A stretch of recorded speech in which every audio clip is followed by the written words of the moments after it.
Friday, July 26, 1996, the offices of Rocket Pictures received a phone call. A male voice, identifying himself only as Victor, claimed to be in possession of a videotaped interview with an extraterrestrial being. He said he had a tape of a space alien, an ET, that was being held in a military installation in Nevada. I'm not sure as a prisoner or a guest. He had this on tape. I made it very clear to Victor that his credibility was the entire issue here, and that everybody's going to think this is a hoax, and that how are they going to possibly verify this? What he said was, you can do anything you want in terms of verified, any type of due diligence. He will answer whatever questions put forward. He just did not want his face and his real name revealed. The room is secure, Mr. President. Or is it? Sir? What if the aliens could take over human bodies? They look just like us? Or almost. And I never thought of that, sir. We should be on alert for anything suspicious. They could be anywhere. Even... right here. We'd never see the attack coming. It's happening! I knew it! In danger. What is your occupation at Area 51? I won't answer that. I have had reason to be present at Area 51, but I'm not going to clarify whether or not I was there as an employee. Are you saying you were there as a visitor? I'm not going to specify why or in what capacity I was there, only that I was there. Can you tell us how many times you were there? When I agreed to this, my fundamental ground rule was that I would not be asked to divulge personal data that might help pinpoint my identity. If you continue to ask questions that are out of bounds, I won't hesitate to terminate this interview. Let's turn to the tape itself. The copy you've supplied is not the original tape. No. Was the original at Area 51 when you copied it? That's out of bounds. Is it fair to assume that You can assume anything you like. copying of tapes at Area 51 is heavily restricted? That's obvious. I will say that this tape was copied under special circumstances. Otherwise, copying it would have been impossible. Can you be more specific? More specific? This interview was terminated. The interview resumed only after a discussion of the ground rules.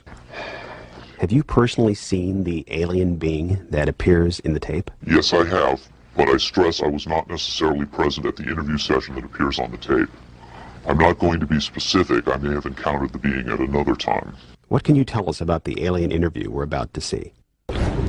This one is rather recent, very late in the series. The interview process has been ongoing since the being arrived, which was in 1989.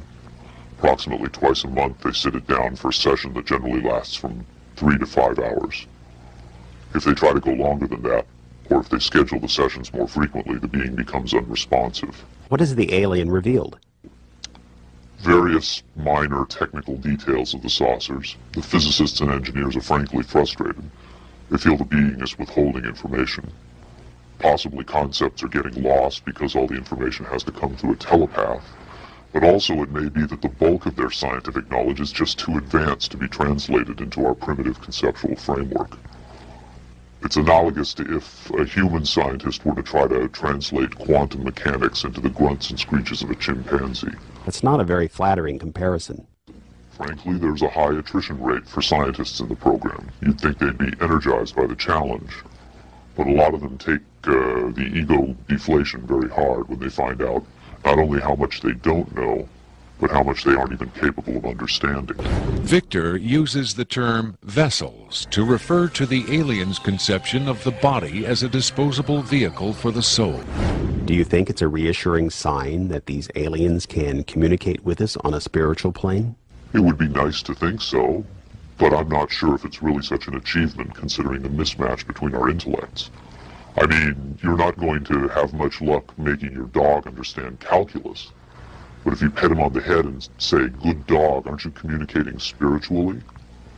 And doesn't the animal control officer say, "Good dog," when he comes to put some poor stray to sleep? Doesn't the vet try to reassure the animal just before he spays it? When you're dealing with beings whose intellect is so far beyond your own, I don't think it's safe to assume they have your best interests at heart.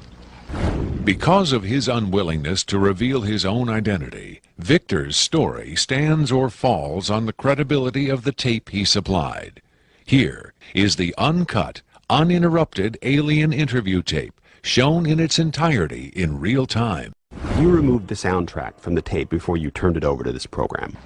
That's correct. I can't allow the voices of the project personnel to be heard by the general public. There's a very good chance their family or friends on the outside might recognize them. Isn't your purpose in releasing this tape to expose Area 51 to the world? My purpose is to expose the existence of the aliens, not compromise these individuals. I made the decision to come forward. I'm taking precautions to protect my own identity, and I don't think it's fair for me to put these others in danger of exposure. In any case, the interview on the tape went nowhere.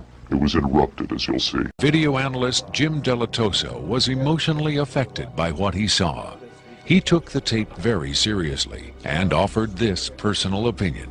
If someone faked this, I don't like these people. I think it's a bad thing for people to do, because if extraterrestrials come here, it's an incredibly important thing to understand who they are and why are they coming here.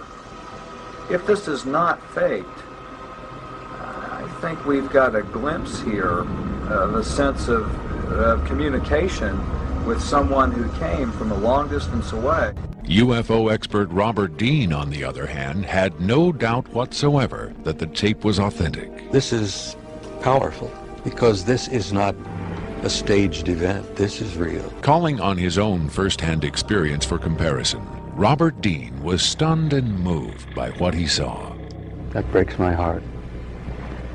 You've got yourself a piece of legitimate footage here, and I think you've got your hands on some pretty sensitive material.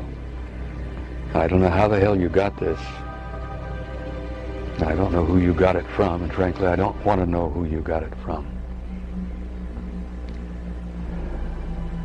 But you got yourself a tiger by the tail with this footage.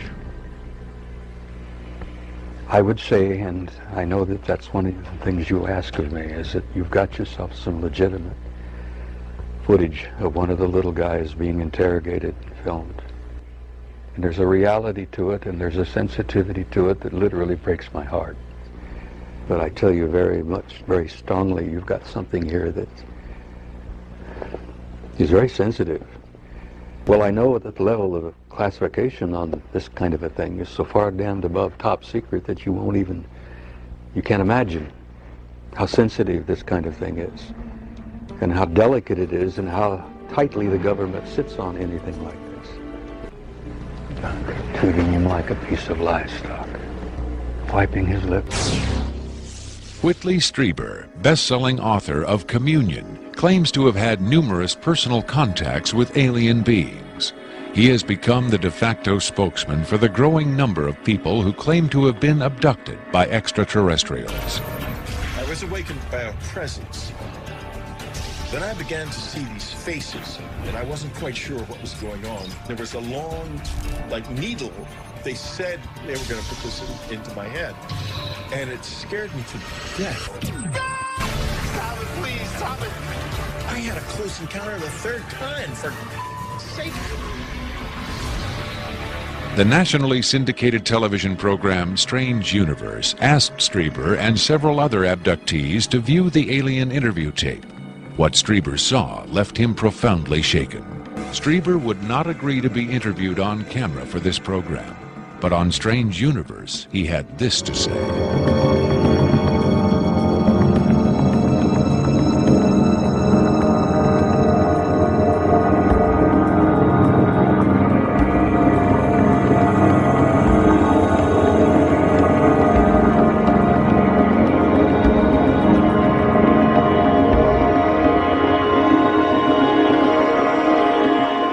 On May 23, 1997, Victor gave a radio interview on the nationally syndicated show Coast to Coast AM with Art Bell. Speaking by telephone from an unknown location, Victor answered questions from host Art Bell and his guest, UFO expert Sean Morton. Let's see if we've got Victor on the line. Victor, are you there? I'm here. Welcome to the program, Victor. Afterwards, this is what Bell and Morton had to say about Victor's credibility. What a hell of an interview, huh? Boy, oh boy, talk about making history on the radio. It was, as far as I could tell, he answered every question properly as far as exactly where the locations are, to the, descriptions of the, the transports, the 737s, to the CTS-43s, the retinal scans, the 5 levels at S4. A veteran of countless controversial interviews, Art Bell still found himself impressed by his encounter with Victor. In the first, I think, half hour, I sensed that I was getting a kind of a runaround, or that I was not satisfied with the quality of the answers that I was being given. But as the interview progressed, and Victor, to some degree, began to relax, I began to get a different sense, and that was that he was telling me the truth. I think Victor was scared.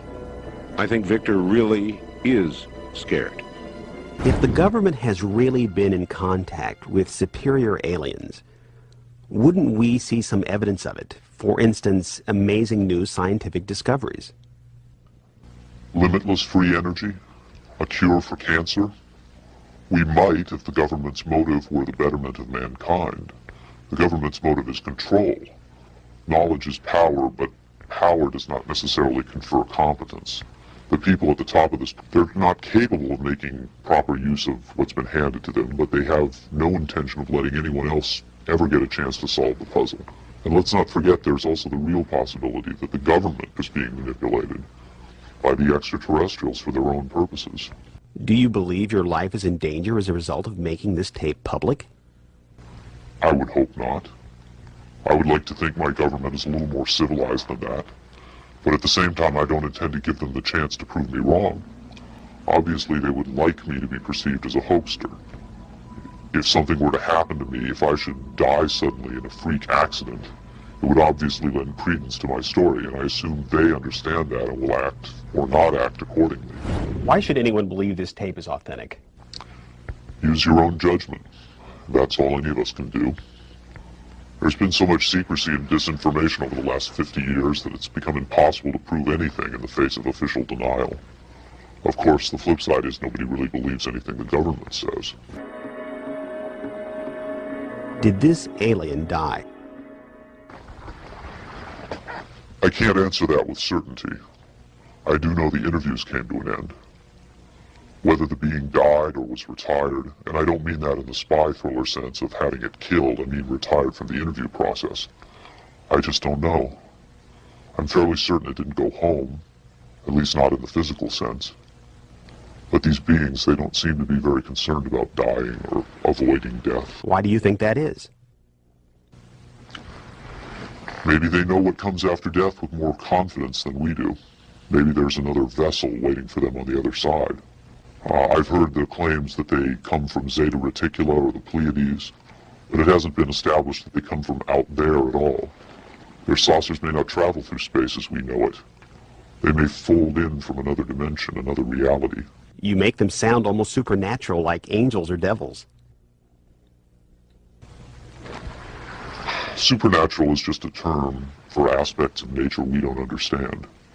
For many people, they certainly do serve the functions of both angels and devils, forces we can't comprehend. Robert Dean heads a growing movement lobbying Congress to release former NASA intelligence and military officials from their security oaths so they can talk openly about U.S. involvement with UFOs and aliens.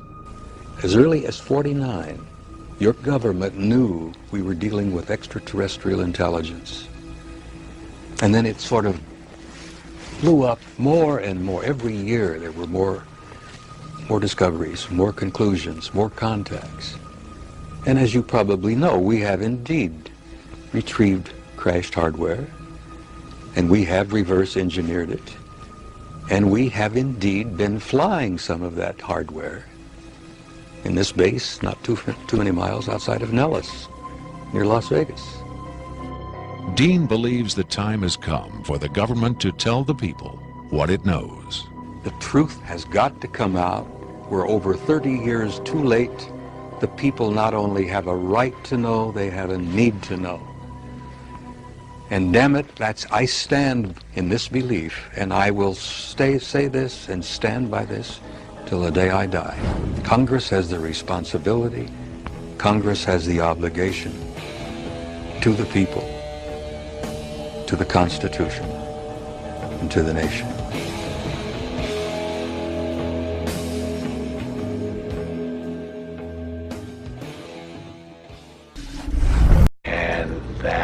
How are they going to possibly verify this? What he said was, you can do anything you want in terms of verified, any type of due diligence. He will answer whatever questions put forward. He just did not want his face and his real name revealed. The room is secure, Mr. President. Or is it? Sir? What if the aliens could take over human bodies? They look just like us? Or almost. I never thought. Said he had a tape of a space alien, an ET, that was being held in a military installation in Nevada. I'm not sure as a prisoner or a guest. And he had this on tape. I made it very clear to Victor that his credibility was the entire issue here. And that everybody's going to think this is a hoax. That, sir. We should be on alert for anything suspicious. They could be anywhere. Even... right here. We'd never see the attack coming. It's happening! I knew it! In danger. What is your occupation at Area 51? I won't answer that. I have had reason to be present at Area 51, but I'm not going to clarify whether or not I was there as an employee. Are you saying you were there as a visitor? I'm not going to specify why or in what capacity I was there, only that I was there. Can you tell us how many times you were there?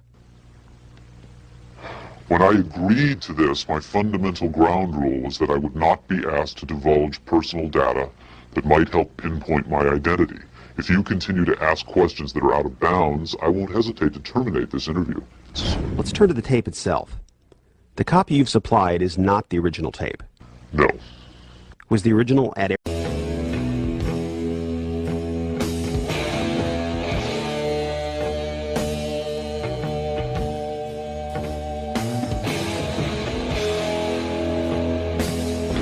On Friday, July 26, 1996, the offices of Rocket Pictures received a phone call.